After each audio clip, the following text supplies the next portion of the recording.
Call a natural remedy. Others warn that it's a dangerous opioid. As calls for stronger regulations grow around kratom, one Kansas City man tells KCTV5's Zach Summers it nearly ruined his life. All it does is just take and take and take and take. Addiction. It carries a heavy stigma, one Anthony knows all too well.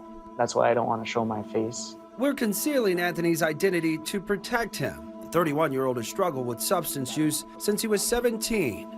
I'm pretty normal and pretty logical in every other aspect besides this one. In 2024, Anthony entered rehab to treat his alcohol addiction. It was there another patient told him about kratom, a tropical plant used traditionally as a natural stimulant or pain reliever.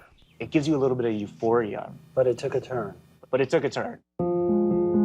Feeling depressed, Anthony tried kratom powder, but when its effects wore off, he turned to extracts with high levels of 7-hydroxymetrogen, or 7-OH. I was using, but I didn't even want to anymore. While trace amounts of 7-OH occur naturally in kratom, some of the tablets, gummies, and shots sold at area gas stations and smoke shops are synthetically enhanced, making their opioid-like effects even stronger. But it was just making me miserable and always broke. Anthony sought treatment 3 months after starting 7-OH. He says the withdrawals were severe. Physically bad, the withdrawal. It's like chills, fever, sweating, can't sleep.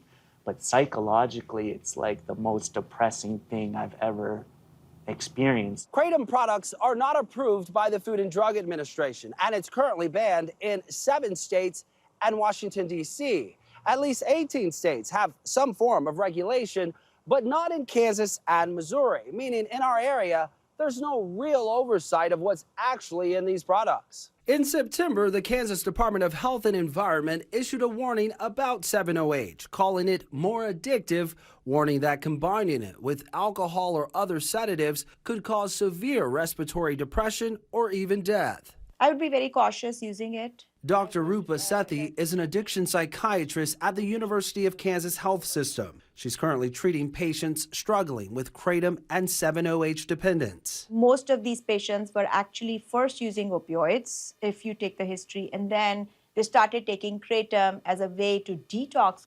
She says because these products are unregulated, the potency and quality can vary, making dosing difficult and dangerous. You have to make sure that you know what you're taking and what are the side effects of this product. Kratom is a botanical that needs to be respected. Todd Underwood is the president and CEO of Mid Wellness. The bottles start here. He says all of their kratom products are 100% natural. All we do is take what's in the natural leaf, and remove all of the plant material, and we're left with what's called an extract. Underwood has advocated for the Kratom Consumer Protection Act in Missouri, legislation that would add guardrails around the sale and use of kratom. He believes 7-OH should be banned entirely. It's something we could easily do. It's something we refuse to do. Personal accountability comes into play here. Do you regret ever being introduced to kratom? Definitely.